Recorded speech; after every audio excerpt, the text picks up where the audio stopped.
It's nice having you. My name is Nathan Kampe. I am the founder of Lions Wealth Management and the chief risk advisor as well.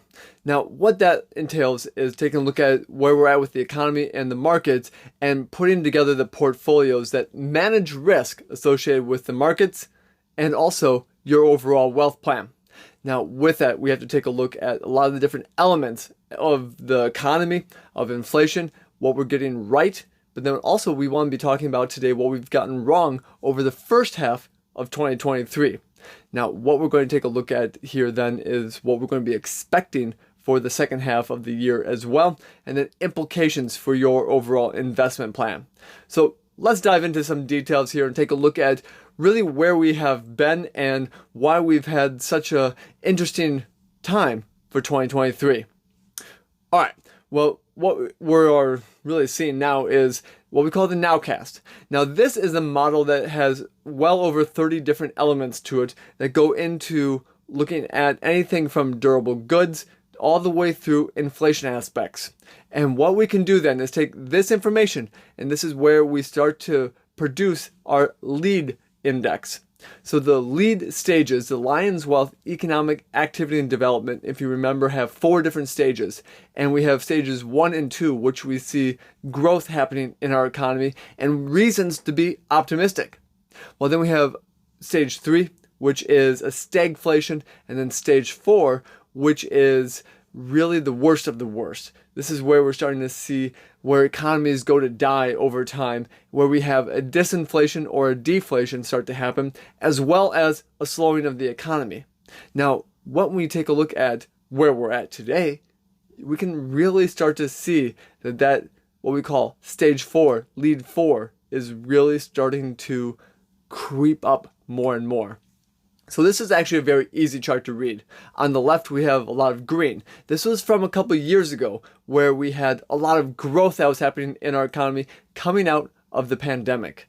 So we're starting to see durable good orders really starting to increase. We're starting to see things like manufacturing in general start to increase. We're starting to see a lot of service-related sectors starting to actually rebound, whether it was airlines or whether it's just even going out to eat at a restaurant. Well, we saw a lot of other aspects as well that was showing that there was a lot of growth to be had in the economy. But here's the thing. We were seeing hiring. We were seeing a lot of things happening with the job market. Things have changed a little bit. And if you take a look closer on the right side, this is where we're at today. So we're starting to see a slowing of durable good orders, a slowing of housing starts, a slowing of autos being sold, a slowing of rental price increases, a slowing of agricultural products. Now, some of this is not a bad thing with respect to the price points will start coming down and consumers can actually buy things at a little bit better price. But here's the other aspect. The disinflation that we're starting to see with all of those is actually because of demand. And the consumer is not spending nearly as much because the consumer is tapped out. And what I mean by that is we're starting to see a higher amount of, amounts of just financed goods, daily activities, rent, anything related to food, going on to credit cards. And we're starting to see some of the highest increase of credit card usage and a balance that's being carried on credit cards going back to 2007, 2008. And then when we couple that with the fact that we've had interest rates of those credit cards going to the highest points that we've historically had, now you're starting to see a little different story. And when we start coupling that with going back to the data here, that we're starting to see unemployment starting to creep up. We're starting to see hiring start to decline, and especially in areas like the tech sector right now, you can start to paint a picture that the economy is actually getting worse, not better. And we're starting to get worse at a faster pace. That is what the data is starting to show. And this is not just a US issue. Now we're starting to see this as a global issue. So China's numbers are starting to be horrendous. And if you remember, they are the second largest economy behind the US. So they're starting to slow at a faster pace. Europe is really claiming to already be in a recession. So you're starting to see the entire world start to go down into some of these aspects. So Yes, we've been calling for this for the last 18 months, and I would definitely suggest we've gotten this element of it right, and we've been working to make sure that we've been risk managing this very well.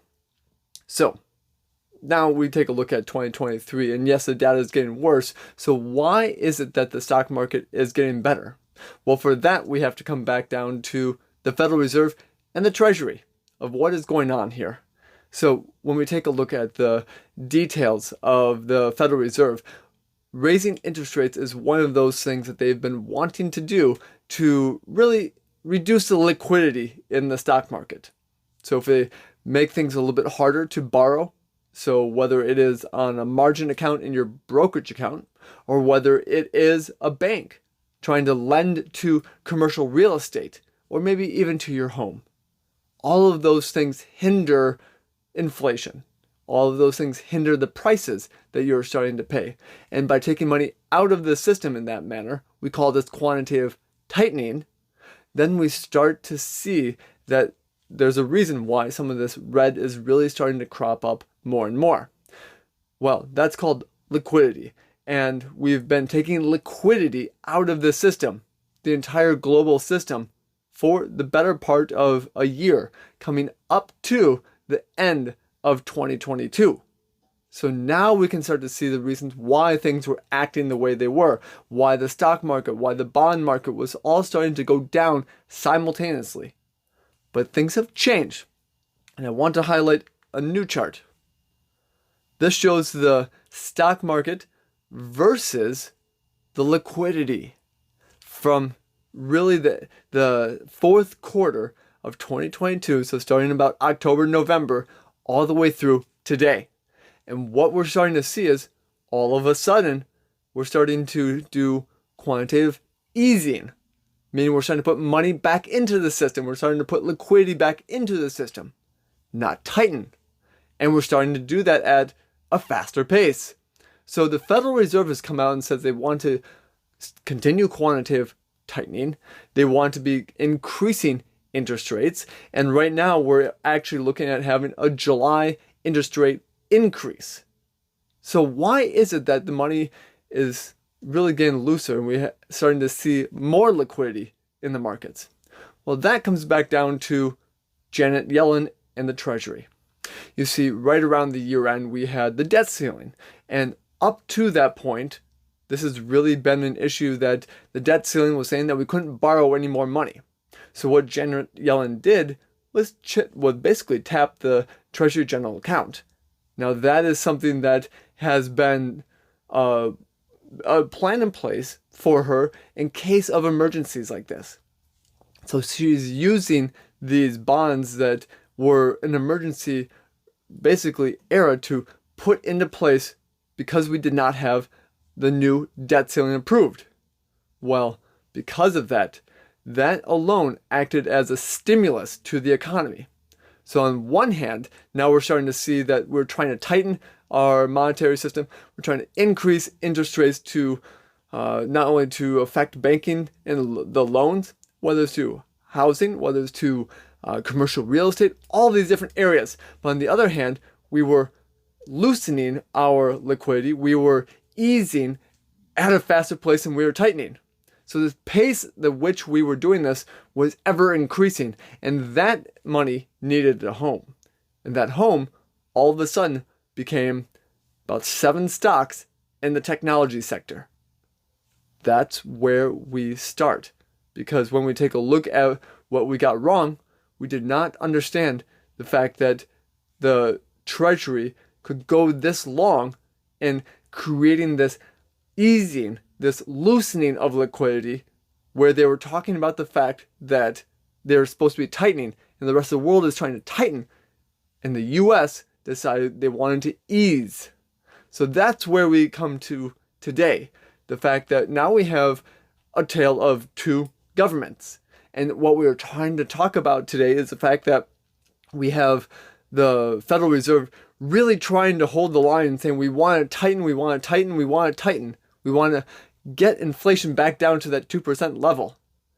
And then what they do and the actions that they're doing is really the reverse opposite. And that is making it a hardship to believe the Federal Reserve and what they're trying to do. So that's where it really comes back down to when we take a look at this chart here. It comes back to the expectations for a July interest rate increase. Now they have come back up, yes, but at one point in time, we had no expectation of a July interest rate increase. Now we're starting to creep back up, but basically, there's a huge unknown, because while they say they want to tighten and want to really try to reduce liquidity in the system, try to bring down inflation, on the other hand, they're starting to say, well, no, we're going to be easing.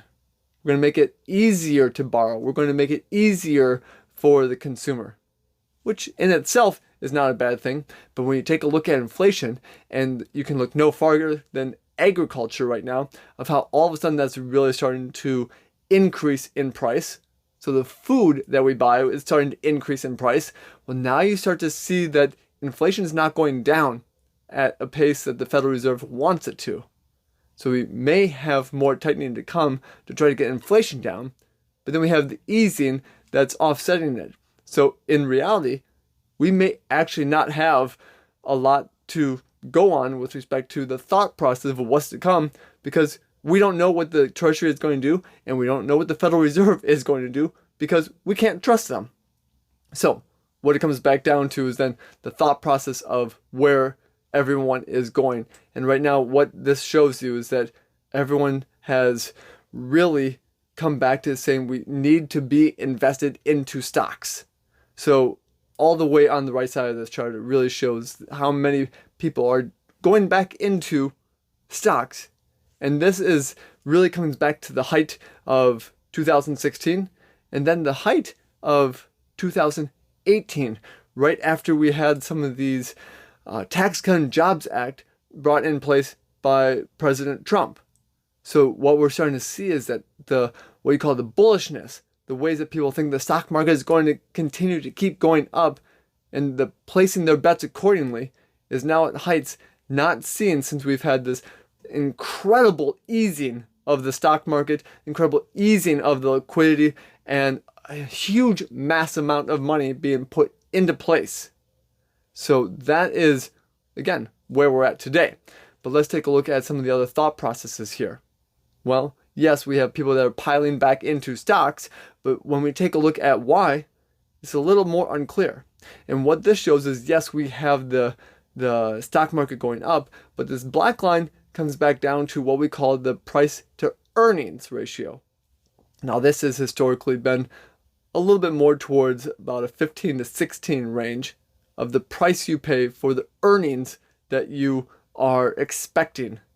Well, we're starting to creep back up, meaning that the earnings of these companies are either going down or they're staying stagnant. But the price that we're willing to pay for it as a world is starting to creep up. So when this starts to happen, you can see the bubbles starting to form up. So now we are actually in a worse spot than we were all last year. Now, yes, we are not in really overdone territory, but the thought process could be that if this continues, then we could be into a spot that we have been a really, really bad price to earnings that we haven't seen since about the first part of 2022, the end part of 2021, and then even going back a little farther, the end point of 2019. So we are starting to see what we call the bubbles start to form.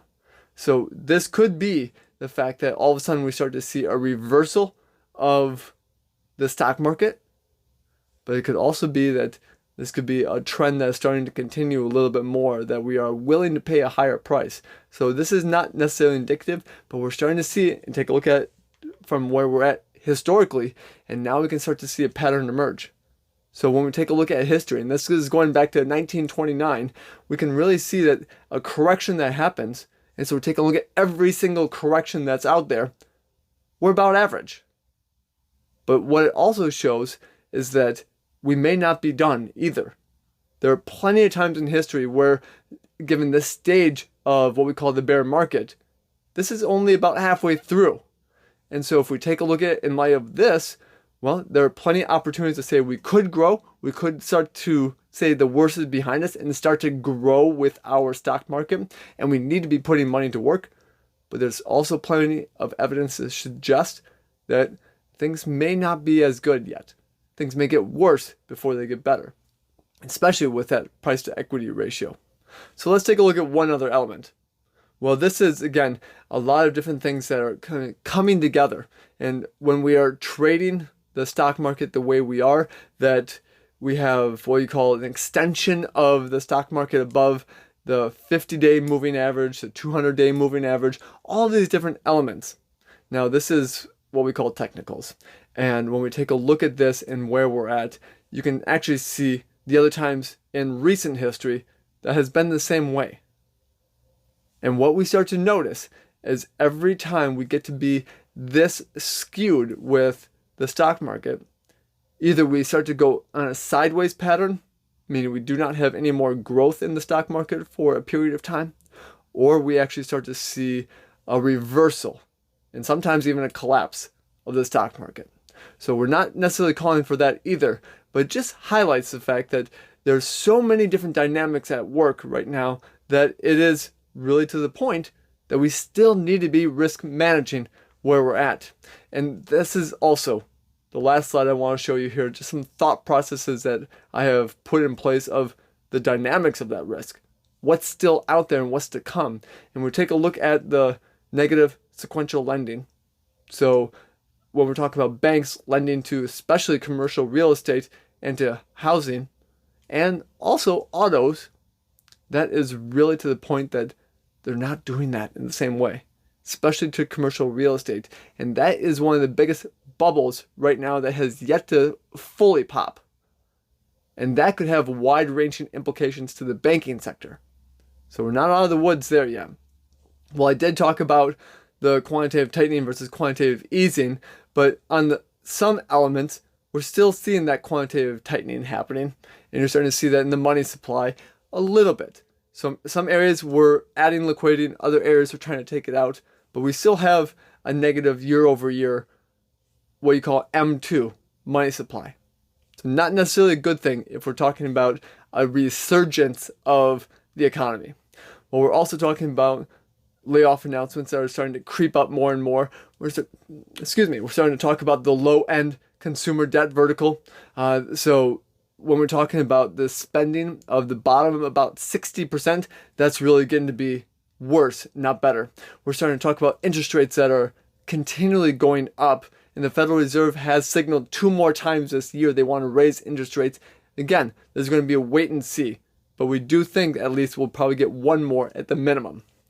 Now, CTAs, these are a lot of the huge institutions that have to balance out the stock market with respect to the risk that's out there. So they are what's called taking the other side of that risk. So that every time you buy a stock or an option, they have to hedge that. And some of their hedges are at the max extreme places right now. Well, then we start to go into the Treasury General Account. Like I said, they had to dive into this to pay our bills while the debt ceiling was being talked about. But now that has passed, they have to refill that. So they have to go back and replay the IOUs that they had taken. Well, because of that, now that could be a drain on the liquidity. So even though I was talking about the fact that this is a liquidity improvement, this actually may be a negative for the second half of this year. Then we also start to take a look at the petroleum reserves.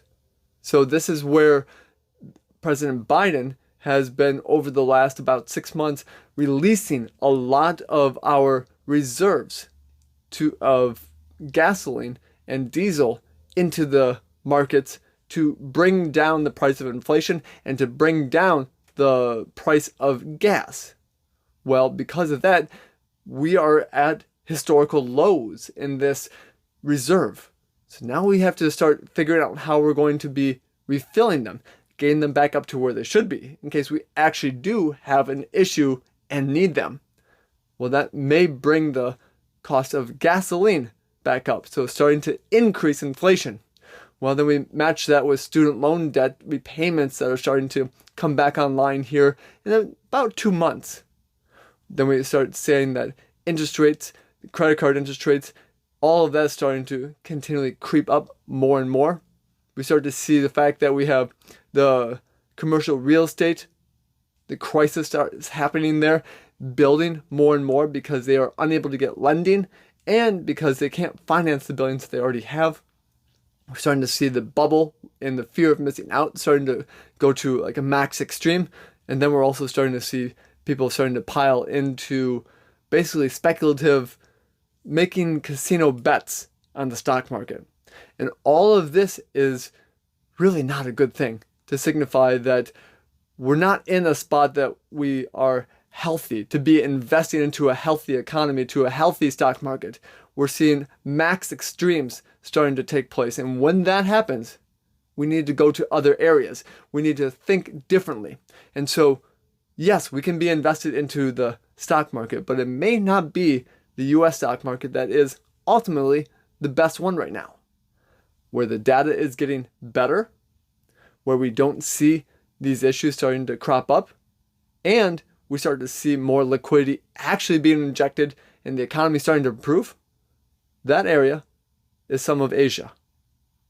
Now, China's not part of that, but what we're really starting to see is Japan, South Korea, Taiwan.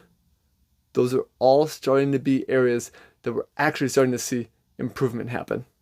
Now, also, when we start to see the fact that energy is starting to go back up in price, so that's starting to reinflate. Other areas like Canada that are highly tied to the price of oil, Brazil, and some of these other international companies would be great places to be. So it's not to say that we have to be, well, trying to avoid everything at all costs, but there's going to be some great elements there. Now, the other element that we're really starting to focus on more and more are bonds, and especially long-term bonds. Now, why that is because if we start to say we have a pause and something that we're not really going to be increasing interest rates anymore with respect to the stock market and the Federal Reserve and the interest rates, well, now those bonds could start to improve in price. So much so, there could be, well, a huge upside potential. And we're talking more than just, say, 5 or 8%. We're talking a good upside potential in the price of bonds. So all of that is where the second half of the year could lead, and that ways that we can be looking to grow the portfolios without the risk of some of the tech sector, without the risk of some of the areas in the US. So with that, absolutely feel free to give us a call. You have our contact information below this video where you can really reach out to us and we can talk more about your portfolio. So with that, take care.